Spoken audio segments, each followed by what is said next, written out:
नमस्कार। आज के वीडियो में हम रासायनिक अभिक्रियाओं के प्रकार के बारे में जानेंगे।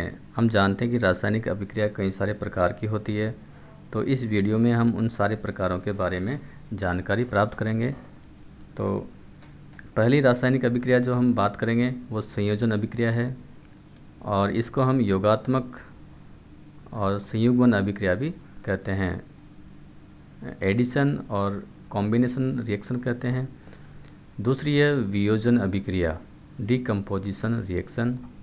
और तीसरी अभिक्रिया है विस्थापन अभिक्रिया, जिसमें एक तत्व दूसरे तत्व को विस्थापित कर देता है।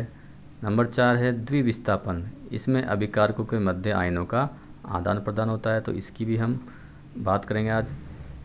और नंबर 5 है ऑक्सीकरण एवं अपचयन अभिक्रिया, ऑक्सीडेशन एंड रिडक्शन अभिक्रिया, जिसमें हम रेडॉक्स की भी बात करते हैं।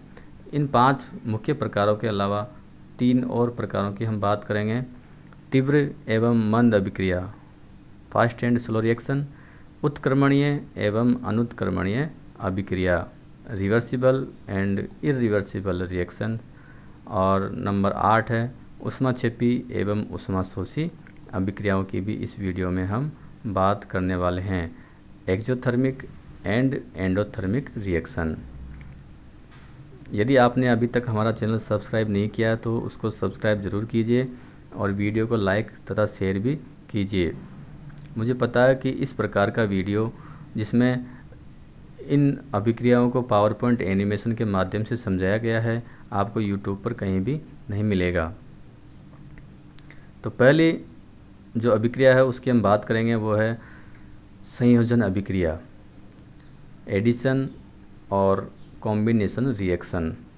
जैसा कि इसके नाम में ही स्पष्ट है कि इसमें दो पदार्थों का योग होता है, संयोग होता है, और इन अभिक्रियाओं को संयुग्मन या योगात्मक अभिक्रिया भी कहते हैं। वे रासायनिक अभिक्रियाएं जिनमें 2 या 2 से अधिक पदार्थ या अभिकारक, हम चाहें तो पदार्थ लिख सकते हैं और अभिकारक लिखें तो ज़्यादा सही है, मिलकर एक नए पदार्थ का निर्माण करते हैं, उसे संयोजन अभिक्रिया कहते हैं। यानी वे अभिक्रियाएं जिनमें 2 या 2 से अधिक अभिकारक मिलते हैं और एक नए पदार्थ या उत्पाद का निर्माण करते हैं, तो इन्हें संयुग्मन या योगात्मक अभिक्रिया भी कहते हैं। इनमें अभिकारक 1 से अधिक होते हैं। सबसे मुख्य बात है कि अभिकारक तो 1 से अधिक होंगे, यानी 2 या ज़्यादा होंगे इससे, परंतु उत्पाद केवल एक ही होगा। तो इन अभिक्रियाओं की ये पहचान है, इनमें केवल एक ही उत्पाद होता है। जहाँ कहीं भी अभिक्रियाओं में केवल एक उत्पाद दिखे तो हम तुरंत पहचान जाएंगे कि ये संयोजन अभिक्रिया है। जैसे यहाँ पे 2 पदार्थ है ए और बी, ये तीर का निशान है, और ए बी दोनों एक साथ मिल गए और एक नया पदार्थ बनाया। अब इसे हम एक सरल एग्जाम्पल से समझते हैं। ये एक आदमी है, इसका नाम आत्माराम है, और ये एक लड़की है बीना। दोनों अलग अलग रहते थे, दोनों ने शादी कर ली और दोनों एक ही घर में रहने लग गए। यानी पहले दोनों अलग अलग थे, बाद में एक ही जगह हो गए। तो इस प्रकार की अभिक्रिया कहलाती है संयोजन अभिक्रिया। जैसा मैंने ऊपर कहा था कि इसमें अभिकारक 1 से ज़्यादा होंगे, तो यहाँ पे 2 अभिकारक है और उत्पाद कितने हैं? केवल 1। तो इन अभिक्रियाओं की ये विशेषता है कि इनमें केवल एक ही उत्पाद होगा, यहाँ पे केवल एक ही उत्पाद है। तो ये अभिकारक हो गए और ये उत्पाद हो गए। तो और अन्य उदाहरण इसके हम देखते हैं। पहला है कोयले का दहन। जहाँ भी दहन शब्द आता है आप लोग तुरंत समझ जाओ कि दहन में ऑक्सीजन के साथ में उस पदार्थ की क्रिया करवाते हैं। तो कोयला में कार्बन होता है और दहन का मतलब ऑक्सीजन के साथ में क्रिया, तो CO2 बन जाती है। अब यहाँ पे 2 अभिकारक है और एक ही उत्पाद है। इस अभिक्रिया में साथ में कुछ मात्रा में ऊर्जा भी निकलती है, अतः ये ऊष्माक्षेपी अभिक्रिया भी है। मैग्नीशियम फीते का दहन, ये मैग्नीशियम है, दहन करेंगे ऑक्सीजन के साथ में क्रिया करवाएंगे तो 2MgO बन जाता है। यहाँ पे भी केवल एक ही उत्पाद है। तो संयोजन या संयुग्मन या योगात्मक अभिक्रियाओं में केवल एक ही उत्पाद होता है, ये इनकी पहचान होती है। नंबर दूसरी है वियोजन अभिक्रिया, डीकम्पोजिशन रिएक्शन, यानी इनमें एक पदार्थ टूटता है और वो दो या दो से अधिक भागों में बंट सकता है। इनको अपघटनीय अभिक्रिया भी कहते हैं। और एक अभिकारक को तोड़ने के लिए या उनके अणुओं को अलग अलग करने के लिए प्रकाश, विद्युत या ऊष्मा ऊर्जा की आवश्यकता होती है। या यूँ कहें कि जब तक ऊष्मा ऊर्जा न दी जाए ये अभिक्रियाएं संपन्न नहीं होती। यानी इन अभिक्रियाओं को संपन्न करवाने के लिए किसी भी प्रकार की ऊर्जा की आवश्यकता होती है। तो परिभाषा देखते हैं, वे रासायनिक अभिक्रिया जिनमें एक अभिकारक टूटकर दो या दो से अधिक भागों में बंट जाता है। अब तो ऐसी अभिक्रिया वियोजन अभिक्रिया कहलाती है। अब यहाँ पे हम देखते हैं कि एक अभिकारक टूटकर, यानी इसमें अभिकारक कितने होंगे, केवल एक। तो ये इन अभिक्रियाओं की पहचान है, केवल एक अभिकारक होंगे। उत्पाद दो या दो से अधिक हो सकते हैं। इन्हें अपघटनीय अभिक्रिया भी कहते हैं। इनमें अभिकारक एक ही होता है परंतु उत्पाद एक से अधिक होते हैं। यह संयोजन अभिक्रिया के विपरीत प्रक्रिया है। अभिकारक के अणुओं को तोड़ने के लिए या उनको अलग अलग करने के लिए प्रकाश, विद्युत या ऊष्मा की आवश्यकता होती है। या हम ऐसे भी कह सकते हैं कि इन अभिक्रियाओं को संपन्न होने के लिए प्रकाश, विद्युत या ऊष्मा ऊर्जा की आवश्यकता होती है। अर्थात ये अभिक्रियाएं ऊष्मा शोषी होती है, ऊष्मा का इनमें अवशोषण होता है। अब हम बात करते हैं वापस उसी एग्जाम्पल की कि आत्माराम और बीना ने शादी कर ली, लेकिन जैसे ही पता चला कि यार आत्माराम तो दारू पीता है, आत्माराम शराब पीता है, तो ये बीना उसको छोड़ के चली गई। यानी दोनों अब अलग अलग हो गए, A + B। तो इस प्रकार की अभिक्रियाओं में अभिकारक एक ही होता है परंतु उत्पाद दो या दो से अधिक होते हैं। तो ये दोनों पहले साथ साथ थे, अब दोनों अलग अलग हो गए। तो ये अभिकारक है और ये उत्पाद है। इसके भी उदाहरण हम देखते हैं। तो पहला है प्रकाश के द्वारा जो वियोजन अभिक्रिया होती है उसके बारे में। तो वो है श्वेत श्याम फोटोग्राफी, यानी ब्लैक एंड वाइट फोटोग्राफी। पहले हम देखते थे कि सारे फ़ोटो ब्लैक एंड वाइट ही थे, कलर फोटोग्राफी बाद में आई थी। तो श्वेत श्याम फोटोग्राफी में इस अभिक्रिया का उपयोग किया जाता है। 2AgCl ये सॉलिड होता है और सूर्य के प्रकाश की उपस्थिति में यह क्रिया होती है, सनलाइट। तो 2Ag अलग हो जाता है और Cl2 जो गैस होती है वो अलग हो जाती है और गैस वायुमंडल में निकल जाती है। ऊष्मा के द्वारा भी वियोजन अभिक्रिया होती है, जिसे कैल्शियम कार्बोनेट का विघटन, CaCO3 होता है कैल्शियम कार्बोनेट, इसको गर्म किया जाता है। यहाँ पे ऊष्मा दी जाती है, गर्म किया जाता है तो कैल्शियम ऑक्साइड और कार्बन डाइऑक्साइड बनते हैं। विद्युत के द्वारा भी वियोजन अभिक्रिया होती है, जैसे जल का विद्युत अपघटन, ये H2O जल है, विद्युत धारा प्रवाहित करते हैं तो 2H2 और O2 इन दोनों गैसें अलग अलग हो जाती है। तो ये वियोजन अभिक्रिया है। अब हम बात करते हैं विस्थापन अभिक्रिया की।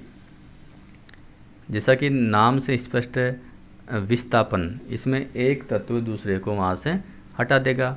अब हटाएगा कौन? जो अधिक ताकतवर होगा, जो अधिक क्रियाशील होगा, वो कम क्रियाशील तत्व को वहाँ से हटा देगा। वे अभिक्रियाएं जिनमें अधिक क्रियाशील तत्व कम क्रियाशील तत्व को उसके यौगिक से विस्थापित कर देता है, विस्थापन अभिक्रिया कहलाती है।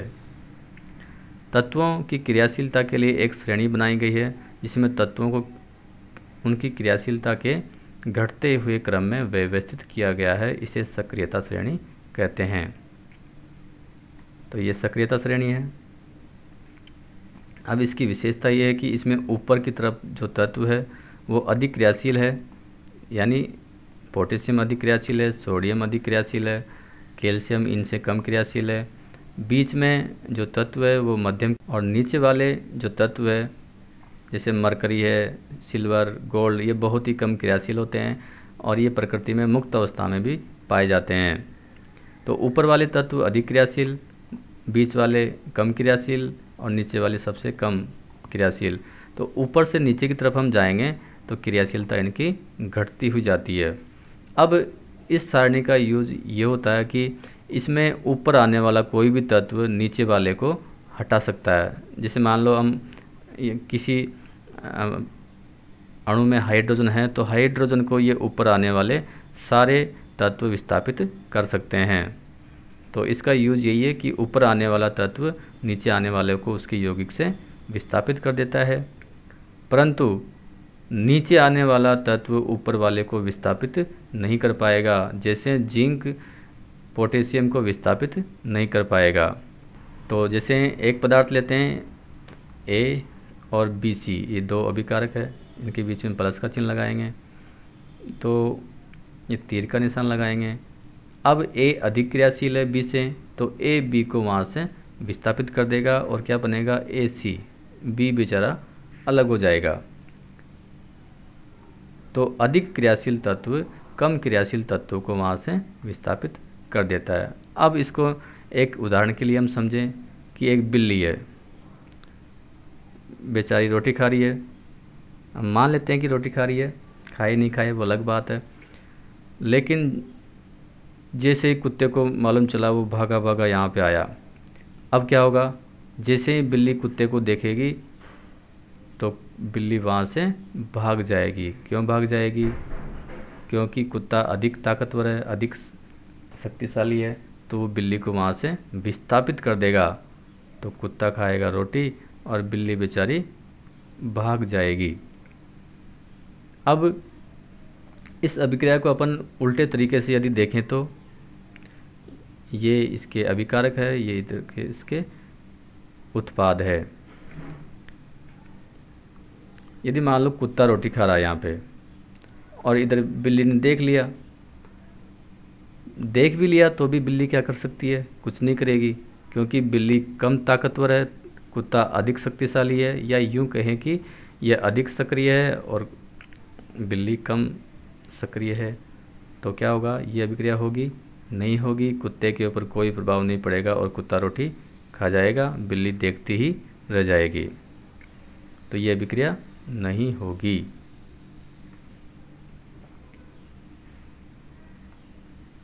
इसके कुछ उदाहरण हम समझते हैं। तो उदाहरण है, ये भी बहुत इंपॉर्टेंट उदाहरण है और कई बार एग्जाम में ये आ चुका होता है। जब लोहे की कील को कॉपर सल्फेट के विलयन में डुबोया जाता है तो विलयन का रंग बदल जाता है। क्यों बदलता है भाई? तो लोहे की कील में लोहा होता है यानी आयरन, ये कॉपर सल्फेट इसका विलयन होता है, जो इसका रंग होता है नीला, यानी विलयन पहले कैसा था? नीला। अब जैसे ही आयरन को इसमें डालेंगे तो आयरन सक्रियता श्रेणी में कॉपर से ऊपर आता है, यानी आयरन अधिक क्रियाशील है कॉपर से, तो ये कॉपर को विस्थापित कर देगा और आयरन सल्फेट बनता है जिसका रंग होता है भूरा, और कॉपर अलग हो जाता है। इसलिए विलयन का रंग पहले नीला था, अब बदल जाएगा और कैसा हो जाएगा? भूरा।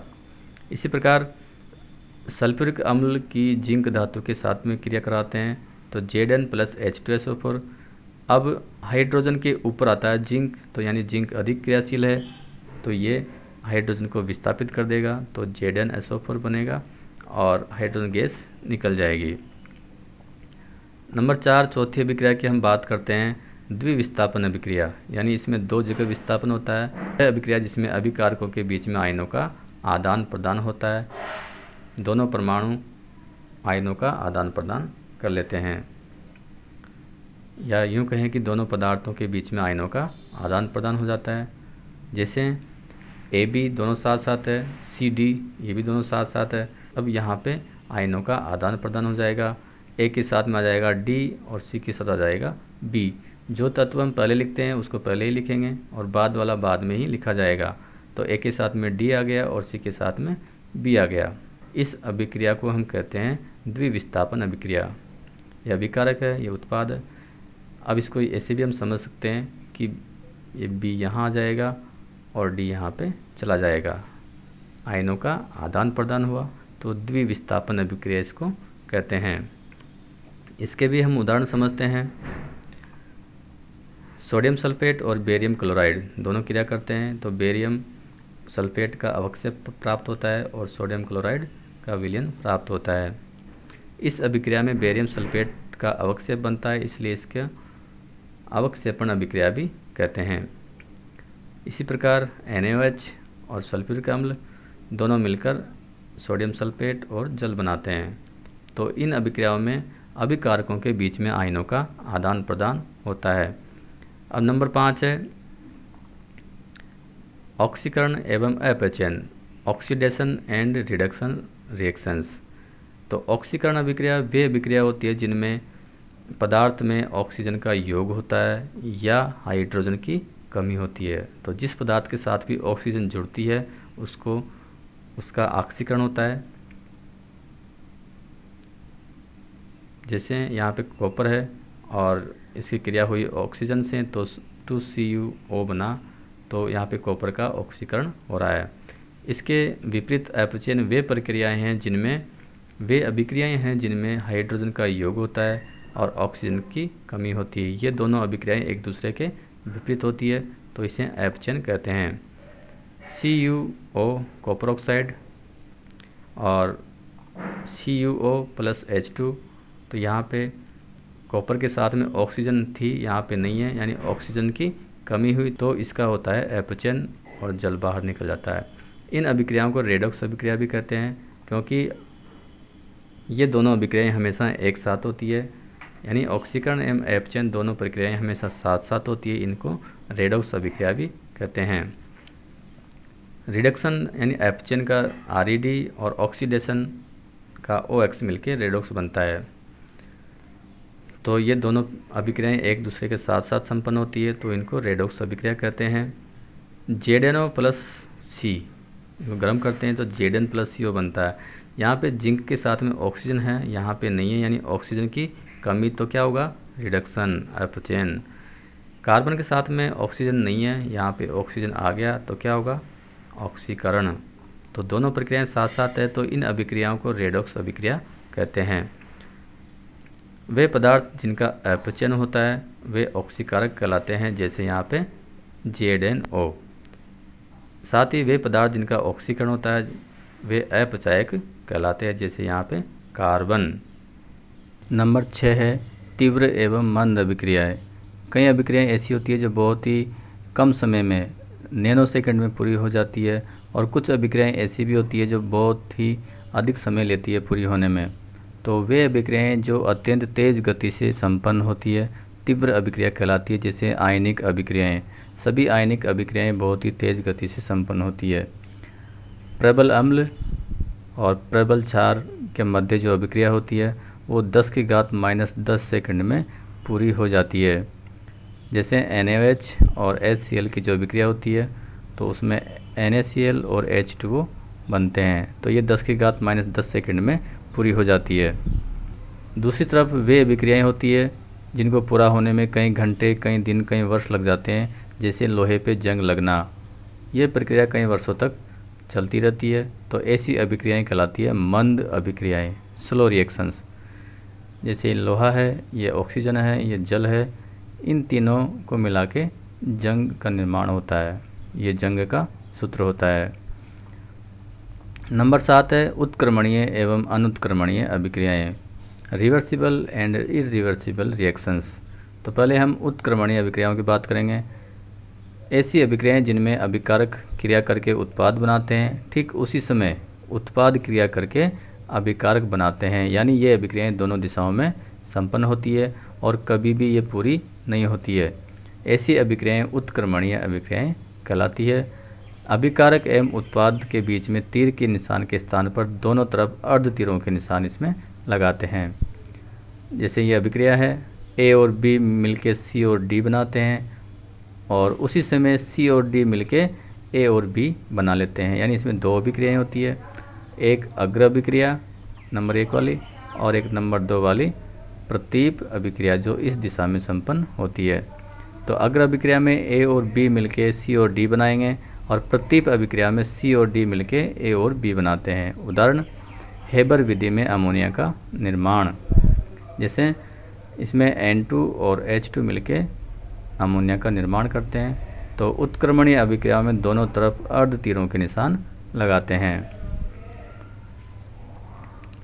दूसरी है अनुत्क्रमणीय अभिक्रिया, जो केवल एक ही दिशा में संपन्न होती है और जिसमें अभिकारक क्रिया करके उत्पाद बनाते हैं, और ये अभिक्रियाएं पूर्णता को प्राप्त होती है और केवल एक ही दिशा में होती है। और ये अभिक्रियाएं पूरी भी हो जाती है, जैसे जंग का निर्माण। नंबर 8 है ऊष्माक्षेपी एवं ऊष्माशोषी अभिक्रिया, एक्सोथर्मिक एंड एंडोथर्मिक रिएक्शन। जैसा कि हम पहले भी बता चुके हैं, ऊष्माक्षेपी वे अभिक्रियाएं होती है जिनमें उत्पाद के साथ साथ ऊष्मा का निर्माण होता है, ऊष्माक्षेपी अभिक्रियाएं कहलाती है। इनमें पात्र गर्म हो जाता है। क्यों होता है गर्म? क्योंकि ऊष्मा का निष्कासन होता है जो पात्र द्वारा अवशोषित कर ली जाती है। तो हेबर विधि में नाइट्रोजन और हाइड्रोजन मिलकर अमोनिया का निर्माण करते हैं, तो इसमें 10.5 किलो कैलोरी प्रति मोल की ऊष्मा का निष्कासन होता है। दूसरा है ऊष्माशोषी अभिक्रियाएं, वे अभिक्रियाएं होती है जिनमें ऊष्मा का अवशोषण होता है, या यूँ कहें कि ऐसी अभिक्रियाएं जिनको संपन्न होने के लिए ऊष्मा की आवश्यकता होती है, इनमें ऊष्मा का अवशोषण होता है, तो ऊष्माशोषी अभिक्रियाएं कहलाती है। क्योंकि इनमें अभिकारक के अणुओं को तोड़ना पड़ता है, उनको अलग अलग करना पड़ता है, उसके लिए ऊर्जा की आवश्यकता होती है। जैसे N2 और O2 मिलकर 2NO2 बनाते हैं, तो इसमें 21.6 किलो कैलोरी प्रति मोल ऊर्जा की आवश्यकता होती है इस अभिक्रियाओं को संपन्न करवाने के लिए। तो ये हुई अपनी रासायनिक अभिक्रियाएं और इसके सारे प्रकारों के बारे में आज के वीडियो में हमने चर्चा की। और ये वीडियो आपको कैसा लगा? यदि आपको वीडियो पसंद आया तो लाइक कीजिए, साथ में चैनल को सब्सक्राइब कीजिए और इसी प्रकार के अन्य वीडियो के लिए हमारा चैनल स्टार साइंस आप देखते रहिए। बहुत बहुत आपका धन्यवाद।